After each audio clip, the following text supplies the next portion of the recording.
আজকে আমি শেখাবো noun in apposition. First question, Akbar was the empire of India. He was one of the greatest king of his time. Akbar ছিলেন ভারতের সম্রাট ছিলেন। He was one of the greatest king of his time, তার সময় তিনি ছিলেন মহান রাজা ছিলেন। নাউন ইন অ্যাপোজিশন, নাউন প্রথমটা হলো আমাকে নাউন খুঁজতে হবে। এই যে আর্টিকেল আগে, তার আগে আমাকে সাবজেক্ট আনতে হবে। যেরকম আকবর,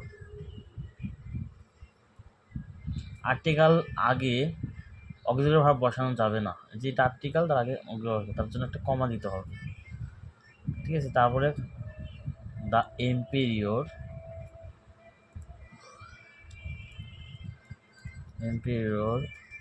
অফ ইন্ডিয়া, তারপরে অক্সিলারি ভার্বটা, প্রথম অক্সিলারি ভার্বটা বসাইতে হবে was. Akbar the empire of India was one of the greatest king of his time. আমি আবার বুঝিয়েছি, এই যে অক্সিলারি ভার্বটা আছে তার আগে যদি আর্টিকেল থাকে তো আগেরটা বসাতে হবে এবং অক্সিলারি ভার্বটা বসানো যাবে না। তার জন্য আকবর লিখলাম, তারপরে আর্টিকেলটা লিখতে হবে, মানে প্রথমে আর্টিকেলটা লিখতে হবে দ্য এম্পায়ার অফ ইন্ডিয়া, পরের না, মানে প্রথম আর্টিকেল লিখতে হবে, তারপর একটা কমা দিতে হবে এবং প্রথম যে অক্সিলারি ভার্বটা আছে তার অক্সিলারি ভার্বটা বসাতে হবে।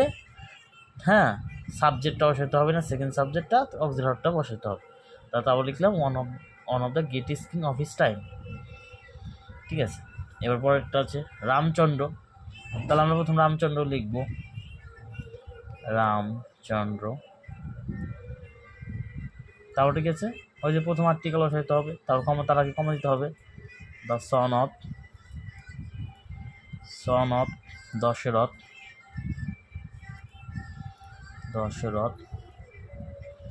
এবং একটা কমা দিতে হবে। তারপর এই যে অক্সিলারি ভার্বটা, তারপরে এখানে অক্সিলারি ভার্বটা বসাবো, তারপর যা আছে তাই। Banished for 14 years।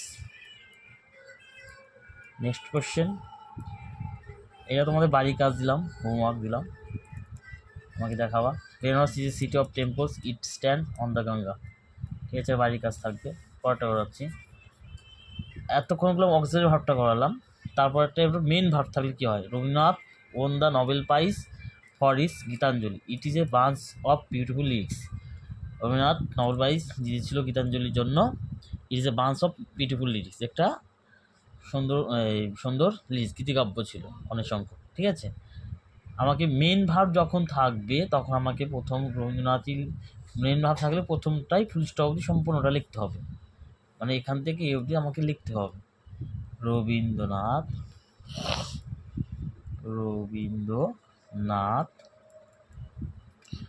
Won the Nobel prize for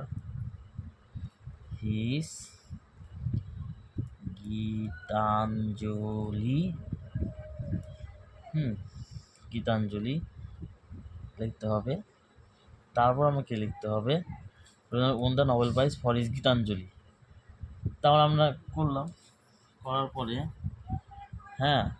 won the Nobel prize for his Gitanjali লেখার পর আমাকে একটা কমা দিতে হবে।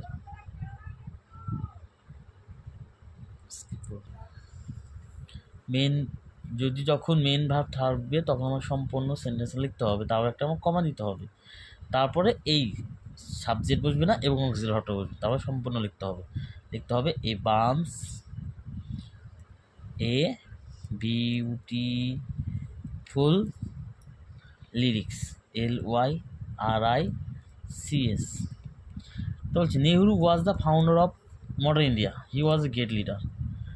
যে একই নিয়ম, প্রথম নিয়মটা যেটা শিখিয়েছি তাও তোমাদেরকে এটা করিয়েছি, একটা বাড়ির কাজ দিয়েছি। তা আমাকে প্রথম নেহরুই লিখতে হবে, নেহরু। ঠিক আছে, তারপর একটা কমা দিতে হবে, তারপর আর্টিকেলের যেটা আছে আর্টিকেল থেকে সম্পূর্ণ লিখতে হবে the founder of modern India, তারপর একটা কমা দিতে হবে, ঠিক আছে। তারপরে দ্বিতীয়টার অক্সিলারি ভার্বটা লিখতে হবে, ওয়াজ, মানে এই অক্সিলারি ভার্বটা লিখতে হবে, ওয়াজ এ গ্রেট লিডার।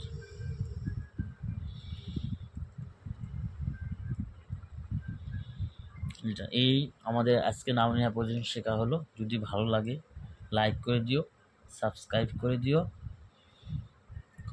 কমেন্ট করে দিও যে কেমন লাগলো ভিডিওটা। ঠিক আছে।